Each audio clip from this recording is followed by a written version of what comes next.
Hai sahabat servis, pada kesempatan kali ini saya akan melakukan perbaikan lemari pendingin freezer box dengan merek Midea. Untuk keluhan dari freezer ini, di bagian ruang freezer nampak tidak ada terasa dingin. Jadi saya rasakan kondisinya dingin namun tidak bisa membekukan. Oke, seperti ini kondisinya, sehingga freezer box ini tidak bisa digunakan untuk melakukan proses pembekuan bahan-bahan makanan. Baiklah, selanjutnya kita intip dulu di bagian belakang. Di bagian belakang terdapat model. Untuk modelnya yaitu HD680C, arusnya di 2,1 ampere, menggunakan refrigerant R290. Jadi kapasitas freezer box ini yaitu 680 liter. Baik, langsung kita intip di bagian dapur pacunya, yang mana ada penutup kap ruang mesin. Ini kita buka terlebih dahulu.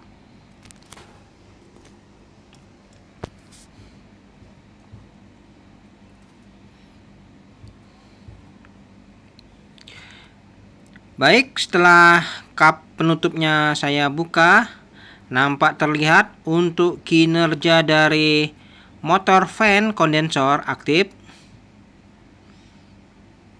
Nah, ini motor fan kondensornya berfungsi normal. Mesin kompresor juga bekerja. Filter dryer saya raba tidak ada terasa hangat.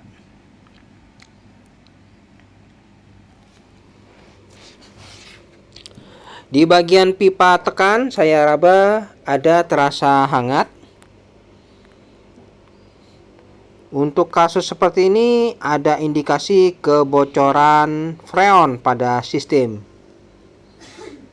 Namun sebelumnya kita lihat untuk mesin kompresornya menggunakan GMCC, yaitu PA80H1C yang kategorinya adalah 1/4 PK. Dan menggunakan refrigerant R290. Baik, saya analisa terlebih dahulu di bagian filter dryer. Nampak terdapat bercak oli. Ini adalah indikasi kebocoran freon di area ini, karena ada bercak oli di bagian filter dryer. Oke, jadi kita dapat petunjuk ya. Untuk proses perbaikannya kita harus cari dulu di mana letak kebocorannya. Nanti kita lakukan perbaikan. Oke, jadi kasusnya sudah fix ini, yaitu bocor freon karena mesin kompresor aktif, fan kondensor juga aktif. Baik, selanjutnya saya akan lakukan pengukuran arusnya ini saat running ini, apakah sesuai atau tidak. Untuk arusnya di skala 0,84 ampere ya. Jadi arusnya cukup kecil karena tidak ada beban pada mesin kompresor ini karena terjadi kebocoran freon. Baik, selanjutnya saya matikan dulu unit freezer box ini. Kita akan lakukan perbaikan. Untuk melakukan perbaikan, yang pertama kita akan pastikan dulu apakah ada kandungan gas freon pada sistem. Yang mana di bagian pipa pengisian ini saya akan potong terlebih dahulu sambil saya pastikan apakah ada kandungan freon pada sistem.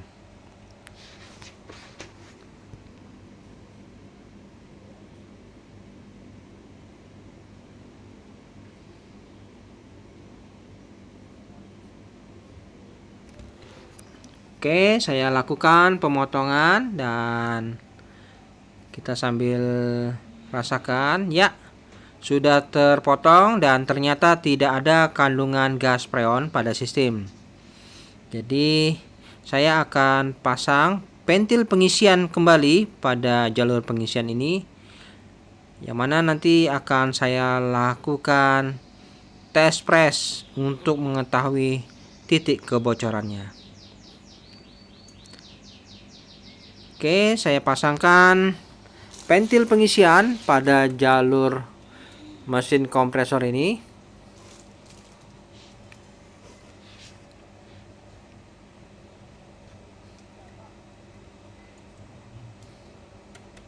Pastikan proses pemasangan ventil pengisian ini tepat ya. Selanjutnya, untuk melakukan proses pengelasan, bagian bawah belakang ini kita lapisi dengan kain kanebo yang sebelumnya dibasahi agar tidak membakar di bagian belakang pada saat kita lakukan pengelasan.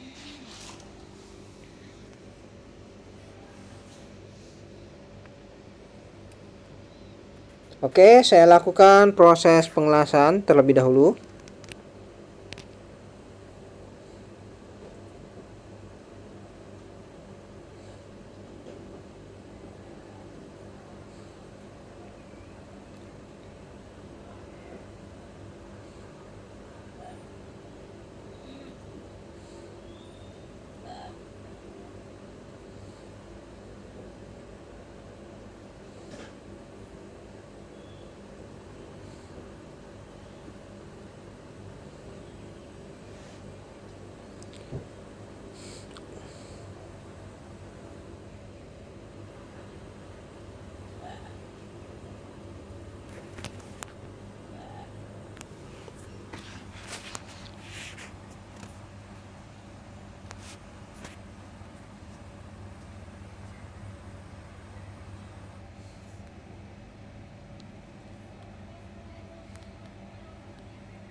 Baik teman-teman, ini sudah saya lakukan proses pemasangan ventil pengisian.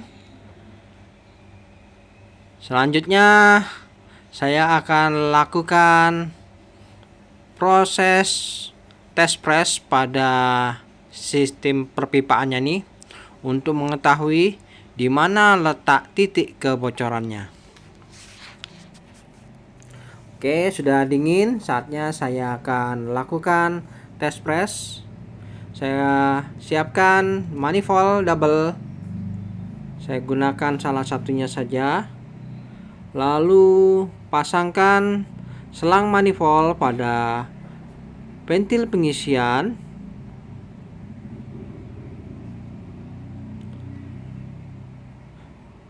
Setelah itu kita siapkan mesin pendorong. Untuk melakukan tes press, saya siapkan mesin pendorong. Dan saya memiliki mesin pendorong yaitu bekas mesin kulkas yang saya gunakan sebagai alat kerja.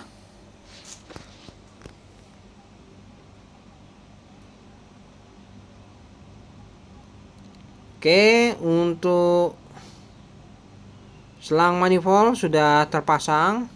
Selanjutnya saya hidupkan mesin pendorong tes press ini.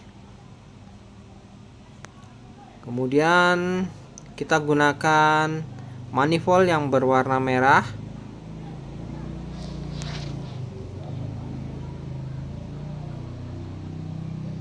Yang warna biru saya tutup, yang warna merah kerannya saya buka. Kita akan lakukan tes press di skala 300 PSI, saya rasa sudah cukup ya. Ini proses penekanan sedang berlangsung. Kita biarkan saja.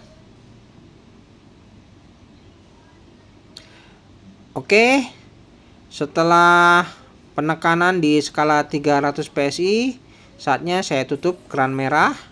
Kemudian kita matikan mesin pendorong kompresor. Untuk alat kerjanya kita cabut sumbernya. Kemudian kita cari di mana kira-kira kebocorannya ya. Caranya kita gunakan penyemprot untuk mengetahui titik kebocorannya. Saya gunakan cairan air sabun. Ya, lihat, ada terlihat sudah tanda-tanda kebocoran di area filter dryer, nampak jelas ya. Lalu di bagian pipa pengisian ternyata ada juga ini bocor halus ya. Oke, jadi ada 2 titik. Selanjutnya kita cari lagi di bagian lain. Apakah ada? Di bagian pipa kondensor bawah ini tidak ada. Oke, sepertinya hanya di area sini saja memang. Di filter dryer dan di pipa pengisian freon ini mengalami kebocoran halus. Oke, selanjutnya saya akan lakukan proses penambalan. Sebelumnya kita kosongkan dulu udara yang ada pada sistem. Kita buang tekanan yang ada, baru kita bisa lakukan proses pengelasan.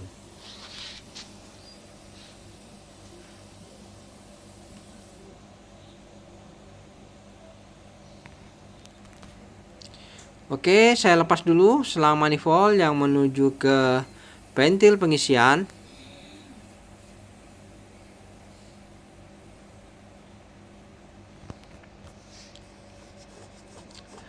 Dan kemudian saya akan lakukan proses pengelasan pada area yang mengalami kebocoran.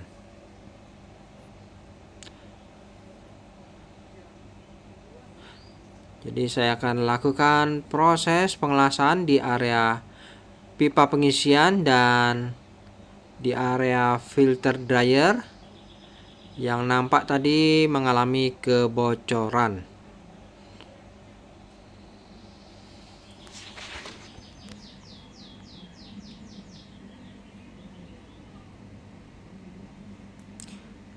Jadi di area filter dryer di sini mengalami kebocoran.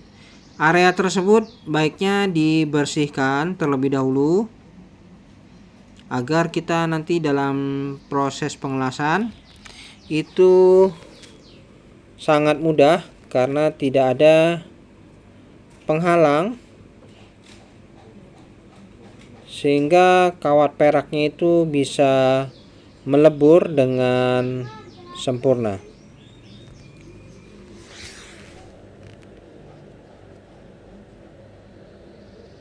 Oke, selanjutnya di bagian jalur pembuangan udara ini sekalian ya saya pasangkan pipa kapiler sebagai proses pemvakuman nanti.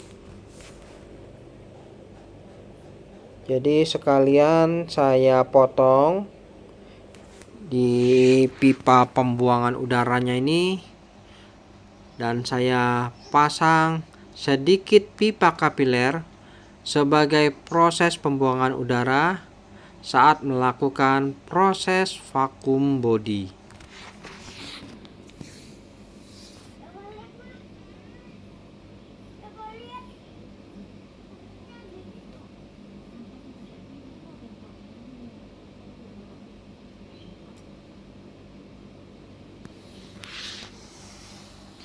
Baik, sudah terpotong. Selanjutnya saya siapkan sedikit pipa kapiler.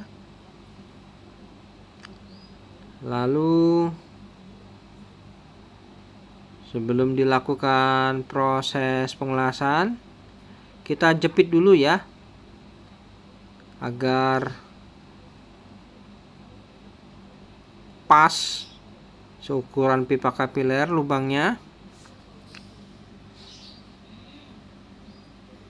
Jangan lupa dibersihkan.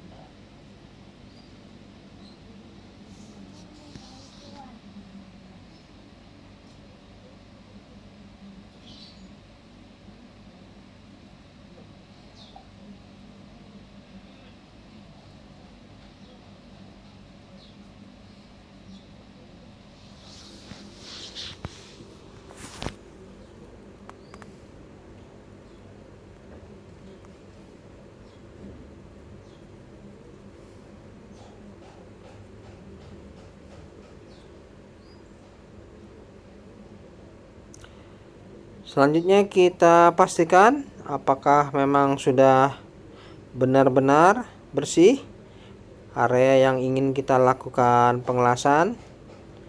Dirasa cukup, saatnya saya akan lakukan proses pengelasan pada area yang bocor serta pengelasan pada jalur pipa pembuangan.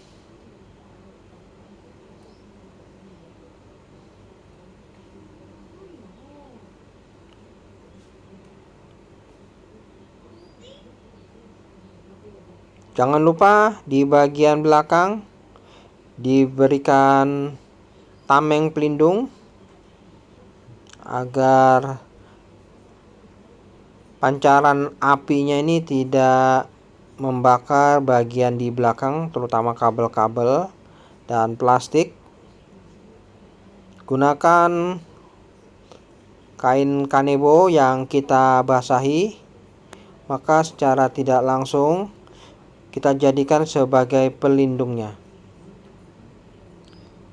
Oke, saya akan lakukan proses pengelasan pada jalur pipa pengisian freon terlebih dahulu.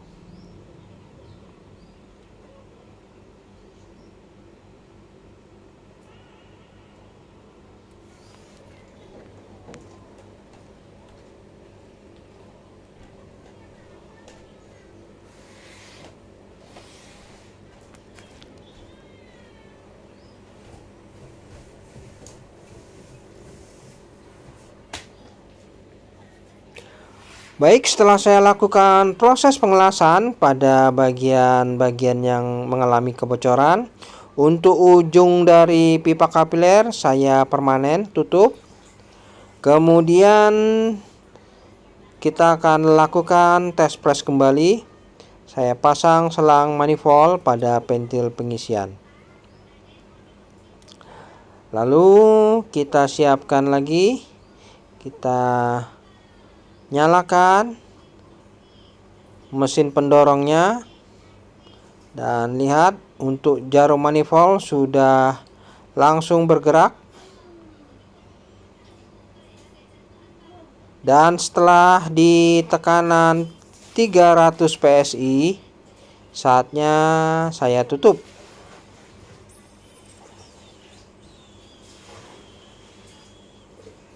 Oke, selanjutnya jangan lupa kita cabut dulu sumber dari mesin pompanya ini.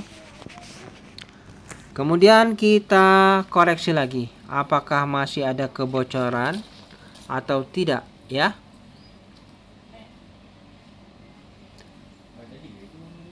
Sampai saat ini belum ada tanda-tanda titik kebocoran, yang mana kebocoran yang tadinya kita lihat itu sudah saya tutup. Oke, kita benar-benar harus koreksi. Perhatikan apakah sudah betul-betul tidak ada kebocoran lagi. Saya rasa sudah tidak ada ya. Jadi mantap. Proses penambalan pengelasan sudah selesai.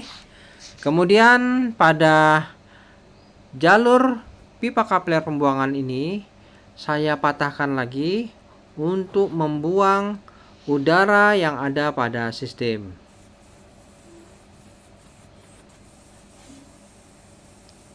Oke, jadi kita kosongkan tekanan udara yang ada pada sistem. Baru kita akan lakukan proses pemvakuman.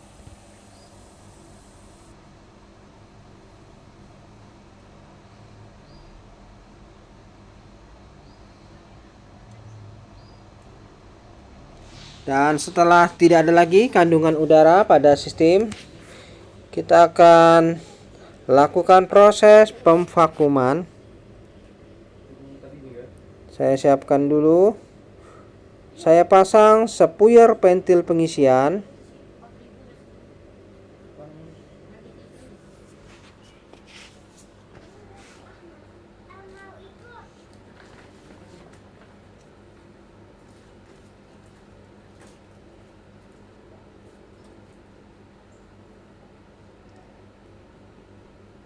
Kemudian saya siapkan manifold. Pasang selang manifold pada pentil pengisian freon.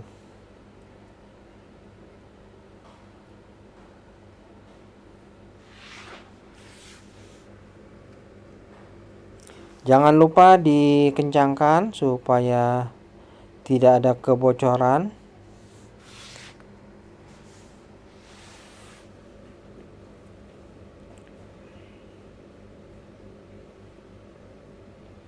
Oke, selanjutnya kita hidupkan unit freezer box ini. Jadi kita lakukan proses pemvakuman. Saya hidupkan, saya berikan sumber. Ya, pastikan fan kondensor aktif, mesin kompresor juga aktif. Di bagian pipa kapiler pembuangan terdapat semburan udara. Lalu keran manifold kita tutup ya. Nah, seperti ini. Jadi proses pemvakuman berlangsung. Kita tunggu kurang lebih sekitar 30 menit ya proses pemvakuman ini. Jadi udara yang keluar pada pipa kapiler ini akan berhenti ya. Untuk proses pemvakuman dibutuhkan waktu kurang lebih 30 menit dari sekarang.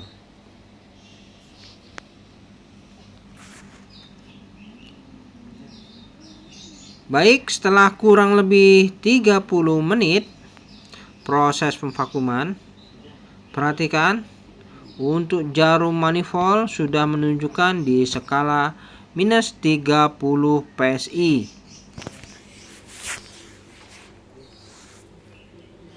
Lalu di jalur pembuangan sudah tidak ada udara yang keluar. Ini langsung kita lakukan penyegelan.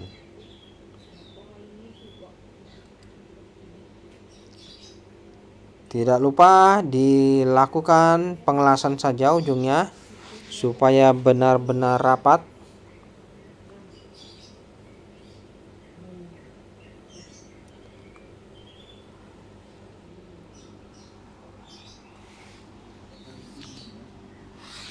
Oke, selanjutnya setelah saya lakukan penyegelan, saya siapkan refrigeran yaitu R290 sesuai dengan spesifikasi mesin kompresor.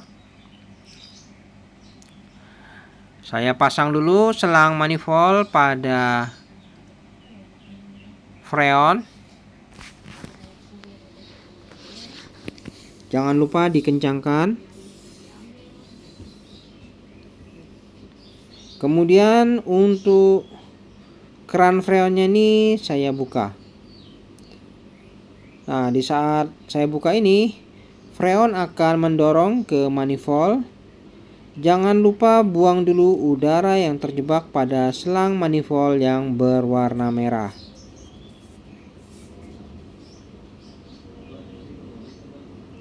Oke, setelah itu baru kita bisa lakukan proses pengisian freon pada sistem.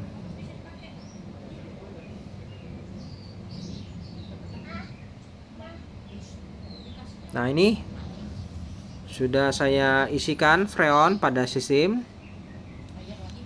Kita lihat untuk arusnya saat running ini tanpa beban, arusnya di 0,68 ampere, masih kecil ya. Kita isikan lagi perlahan-lahan freonnya ini pada sistem. Untuk tekanan R290 itu di skala kurang lebih sekitar 20 sampai 22 PSI ya. Jadi nanti kita akan isi di skala 20 hingga 22 PSI. Saya rasa sudah cukup ya untuk freon R290. Baik teman-teman, setelah saya lakukan proses pengisian freon pada sistem, saat ini jarum manifold menunjukkan di skala 22 PSI. Nah, jadi tekanannya sudah di 22 PSI. Saya rasa sudah cukup ya untuk tekanan R290. Saat ini arusnya menunjukkan di 1,62 ampere ya. Jadi sudah cukup. Kita cek di bagian filter dryer. Filter dryer terasa hangat ya, mantap. Jadi saya rasa sudah selesai proses pengisian freon pada sistem. Saatnya saya buka selang manifold pada pentil pengisian.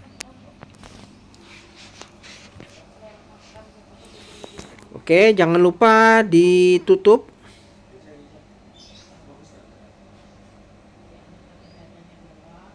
Oke, sudah ya. Nah, seperti ini proses pengisian freon. Selanjutnya kita tutup untuk penutup kap ruang mesinnya ini. Jangan lupa disekrup kembali.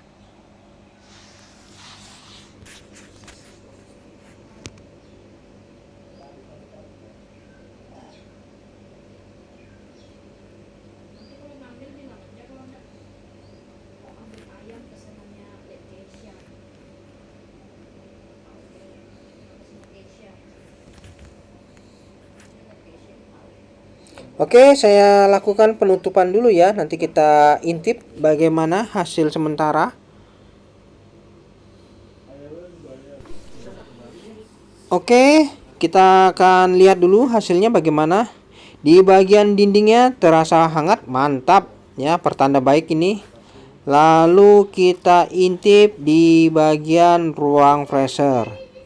Nah, di ruang freezernya ini nampak sudah ya terbentuk butiran salju sampai ke bagian bawah ya, terasa kasar ini, sudah saljunya sudah terbentuk, artinya mantap.